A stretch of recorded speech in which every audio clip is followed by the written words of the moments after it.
Hello everyone, welcome to GS cruise. दोस्तों, GS के एक इम्पॉर्टेंट पार्ट पॉलिटी यानी कि राज व्यवस्था को हम शुरू करने जा रहे हैं, जिसपे हमारा पहला टॉपिक है कॉन्स्टिट्यूशन, संविधान। इस टॉपिक के अंतर्गत हम संविधान के सामान्य परिचय को डिस्कस करेंगे, संविधान की आवश्यकता और प्रभाव की चर्चा करेंगे और विभिन्न आधारों पर संविधान के वर्गीकरण को भी डिस्कस करेंगे। जो भी हमारे दोस्त यूट्यूब चैनल पर नए हैं, चैनल को सब्सक्राइब करें। साथ ही डेली करंट अफेयर्स और वीडियो पीडीएफ पाने के लिए आप हमें टेलीग्राम पे भी ज्वाइन कर सकते हैं। तो चलिए टॉपिक को स्टार्ट करते हैं।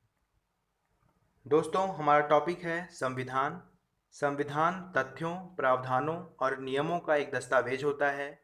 जब इन प्रावधानों के विकास की अवधारणा को और इसके व्यवहारिक स्वरूप का समग्र अध्ययन हम करते हैं, तो इसे ही हम पॉलिटी कहते हैं।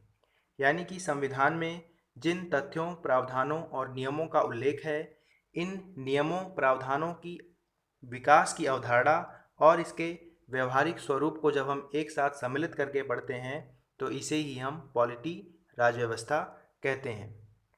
चलिए अब संविधान के सामान्य परिचय को जान लेते हैं। दोस्तों, संविधान किसी भी देश का सर्वोच्च विधिक दस्तावेज होता है, जो सरकार के अंगों, कार्यों, शक्तियों, उत्तरदायित्वों और उसकी सीमाओं के आधारभूत सिद्धांतों का प्रतिपादन करता है और सरकार एवं नागरिकों के बीच के संबंध को परिभाषित करता है। इसके साथ ही जो हमारा अगला पॉइंट है, काफ़ी इम्पॉर्टेंट है। इसके अनुसार अनुच्छेद 393 393 में हमारे देश का जो संविधान है, उसके नाम का जिक्र किया गया है और कहा गया है कि हमारे देश के संविधान का नाम भारत का संविधान होगा। अब हम डिस्कस करते हैं संविधान की आवश्यकता क्यों होती है। दोस्तों, संविधान व्यक्तियों की समानता और स्वतंत्रता को सुनिश्चित करने के लिए निर्मित किया जाता है। इसके साथ ही शासन के नियमों को व्यवस्थित एवं संगठित करने के लिए भी संविधान निर्मित किया जाता है। अगला है, जिस देश में संविधान को निर्मित किया जाता है और लागू किया जाता है, वहाँ पर व्यक्ति का शासन नहीं होता है, बल्कि इसके स्थान पर विधि यानी कि कानून का शासन होता है। विधि के शासन को स्थापित करने के लिए भी संविधान की आवश्यकता होती है। अब हम संविधान के प्रभाव को डिस्कस करते हैं। दोस्तों, किसी भी देश में जब संविधान लागू होता है, तब वहाँ पर जो सर्वोच्चता होती है वह कानून या विधि की होती है, किसी व्यक्ति की नहीं। इसके साथ ही कानून की दृष्टि में सभी व्यक्ति समान होते हैं, यानी कि सभी व्यक्तियों के लिए एक समान विधि या कानून निर्मित किया जाता है। अब हम संविधान के वर्गीकरण को विभिन्न आधारों पर देखते हैं। दोस्तों, मात्रा के आधार पर अंतर होता है संविधानों में। यह संविधान के वर्गीकरण को नहीं बताता है, यह केवल संविधान में अंतर को बताता है मात्रा के आधार पर। दोस्तों, एक होता है लिखित संविधान और दूसरा है अलिखित संविधान। लिखित संविधान में जो अधिकांश प्रावधान होते हैं वह लिखित रूप में मौजूद होते हैं, जैसे कि यूएसए और भारत। लेकिन जो अलिखित संविधान होता है, उसमें अधिकांश प्रावधान अलिखित रूप में होते हैं, जैसे कि ब्रिटेन।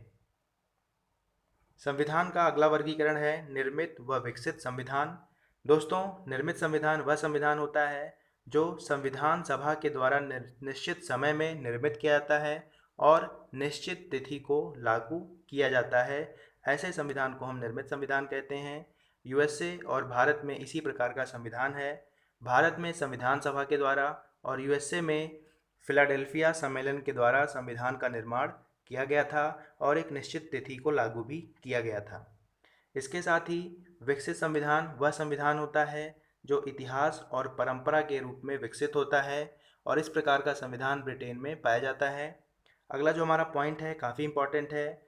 यूएसए का जो संविधान है वह सबसे पुराना संविधान है। 17 सितंबर 1787 को फिलाडेल्फिया सम्मेलन के द्वारा इसका निर्माण किया गया था।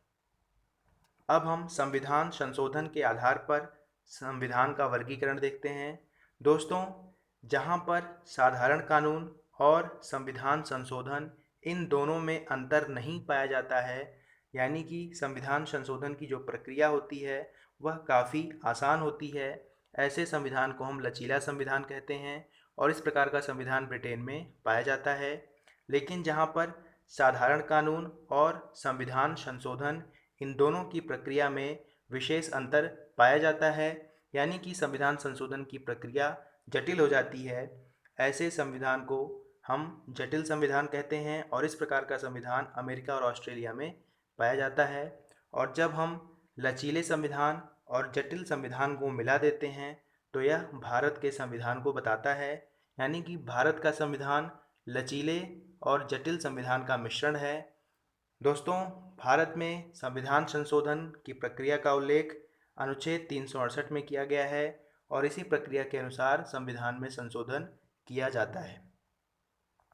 अगला है सरकार की संरचना के आधार पर संविधान का वर्गीकरण। दोस्तों, इसके आधार पर संविधान दो प्रकार के, संसदीय व्यवस्था वाला संविधान और अध्यक्षीय व्यवस्था वाला संविधान। संसदीय व्यवस्था में सरकार के दोनों अंग यानी कि कार्यपालिका और विधायिका में शक्तियों का समन्वय होता है, जिस कारण से संघर्ष की संभावना कम होती है। दोस्तों, सरकार के वैसे 3 अंग होते हैं, कार्यपालिका, विधायिका और न्यायपालिका, लेकिन हम यहाँ पर सिर्फ 2 अंगों की बात कर रहे हैं, कार्यपालिका और विधायिका। यह दोनों संसदीय व्यवस्था में एक दूसरे के प्रति उत्तरदायी होते हैं, जिस कारण से इनमें संघर्ष की संभावना कम होती है, जैसे कि ब्रिटेन, भारत, कनाडा और जापान। इसके साथ ही अगला प्रकार है अध्यक्षीय व्यवस्था का। इसमें जो सरकार के तीनों अंग होते हैं, विधायिका, कार्यपालिका व न्यायपालिका, इन तीनों में शक्तियों का स्पष्ट विभाजन होता है, जिस कारण से इनमें संघर्ष की स्थिति उत्पन्न होती है और एक गैर उत्तरदायी सरकार का निर्माण होता है। और इस प्रकार का संविधान अमेरिका में पाया जाता है। अगला आधार है भौगोलिक पहलू के आधार पर संविधान का वर्गीकरण। इसमें है एकात्मक और दूसरा है संघात्मक। दोस्तों, एकात्मक संविधान में सत्ता का केवल एक केंद्र होता है और यदि राज्य होता भी है तो इसके अस्तित्व का और शक्ति का आधार जो होता है वह केंद्र होता है। इसके साथ ही संघात्मक जो व्यवस्था होती है, इसमें सत्ता के 2 केंद्र होते हैं, राज्य व केंद्र, जिनमें राज्य और केंद्रों के शक्तियों का स्पष्ट विभाजन होता है।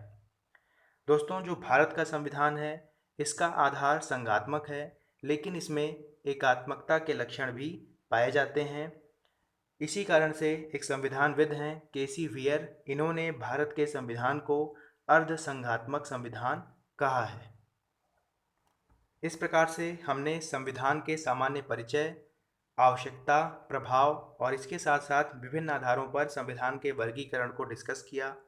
आई होप ये वीडियो आपको पसंद आई होगी। वीडियो पसंद आए तो वीडियो को लाइक ज़रूर करें। साथ ही जो हमारे दोस्त चैनल पर नए हैं, चैनल को सब्सक्राइब करें और बेल आइकन ज़रूर प्रेस करें, जिससे उन्हें आने वाली वीडियोस की नोटिफिकेशंस और अपडेट्स समय समय पर मिलती रहे। मिलते हैं अगले वीडियो में नए टॉपिक के साथ। Stay tuned. Thanks for watching.